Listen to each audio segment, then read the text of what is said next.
Selamat pagi anak-anak. Pagi, Bu. Aduh, gimana kabarnya semua anak-anak? Baik. Oke, puji Tuhan. Jadi sebelum kita akan mulai pembelajaran kita, kepada ketua kelas tolong pimpin doa.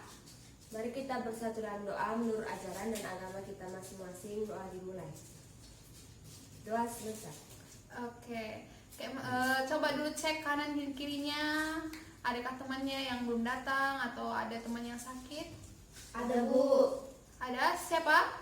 Elsa, Iya sama Juli, Bu. Kenapa mereka?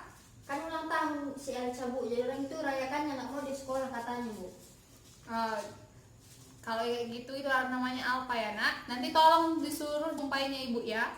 Oke. Besok tolong suruh jumpainya ibu. Oke. Jadi kita akan mulai pembelajaran kita mengenai kelanjutan dari pembelajaran kita kemarin. Kemarin kita belajar tentang apa? Siapa yang masih ingat ibu? Kimia. Tentang termokimia. Apa aja tentang termokimia yang kita pelajari kemarin?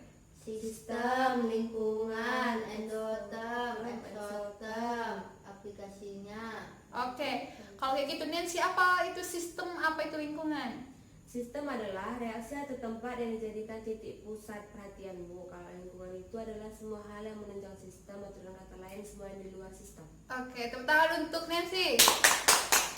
Kalau itu apa itu reaksi eksoterm dan apa itu reaksi endoterm? Kalau reaksi eksoterm itu, Bu, sistem dia melepaskan kalor ke lingkungan. Tapi kalau dia reaksi endoterm, lingkungan itu melepaskan kalor ke sistem. Yang tahu contohnya dalam kehidupan sehari-hari? Iya, kepada Flavia. Kalau reaksi eksoterm itu contohnya itu waktu kita misalnya di dekat api, Bu, mau itu lilin atau itu api unggun, kalau kita ada di mendekatkan diri ke api itu kita akan merasakan panas, Bu, karena api itu adalah sistemnya dan yang sistem itu adalah lingkungannya, jadi yang melepaskan kalor itu adalah eksoterm. Oke, tepuk tangan untuk Flavia. Flavia luar biasa, anak ibu masih ingat pelajaran kemarin. Jadi selanjutnya kita akan membahas mengenai persamaan termokimia. Kemarin ada 4 di dalam termokimia yang akan kita bahas. Yang pertama kepada sistem dan lingkungan, reaksi eksoterm dan endoterm, diagram energi sama persamaan termokimia. Jadi ini KD IPK yang harus hari ini kita capai itu adalah menuliskan persamaan termokimia. Kemudian tujuan pembelajaran kita pada hari ini adalah dengan penerapan model pembelajaran discovery learning, siswa dapat bekerja mandiri dengan jujur dan dalam menjelaskan dan menuliskan persamaan reaksi termokimia. Selanjutnya, nah ibu, ini ada menampilkan dua jenis reaksi. Coba kalian diskusikan, kalian bentuk kelompok, dua orang satu kelompok, dan diskusikan tentang yang di depan ini. Manakah dia persamaan reaksi dan mana dia itu persamaan termokimia?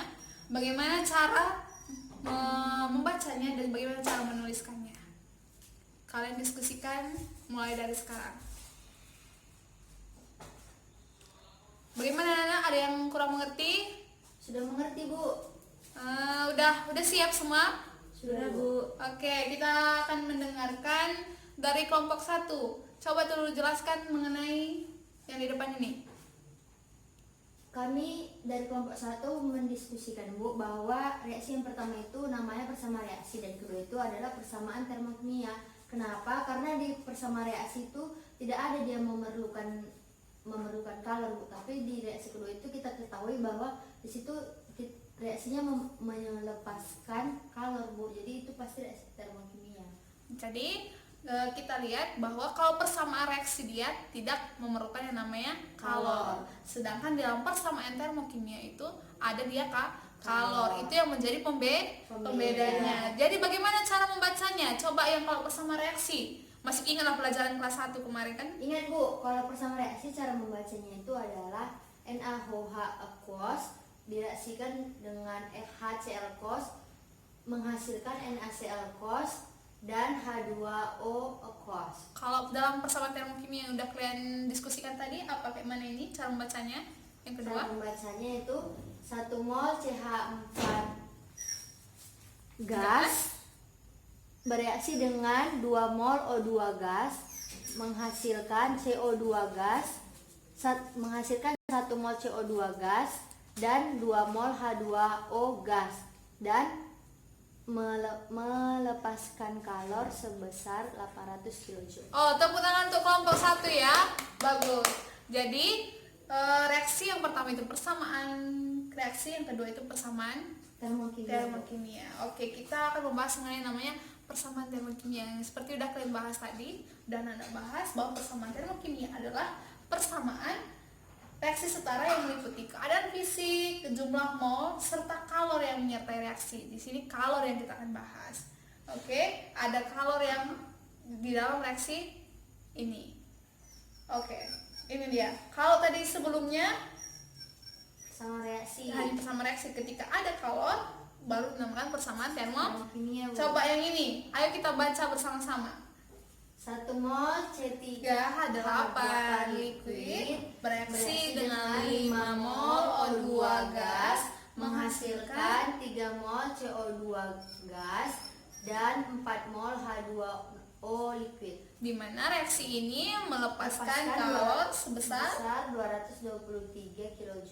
Oke, mantap. Tepuk tangan untuk semua anak ibu, luar biasa ya. Jadi, siapa yang menyimpulkan pelajaran kita hari ini? Saya, Bu. Ya, silahkan kepada anak saya, Flavia. Jadi kesimpulannya, Bu, persamaan termokimia adalah persamaan reaksi yang mengikutsertakan perubahan entalpi. Ya, terima kasih, Flavia.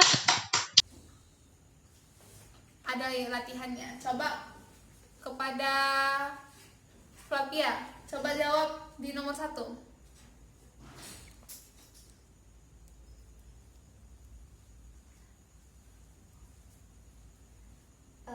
Yang nomor 1, Bu, cara membacanya itu adalah 1 mol AgBr solid mengurai menjadi 1 mol Ag solid dan setengah mol Br2 liquid dan membutuhkan kalor sebanyak 99,96 kJ.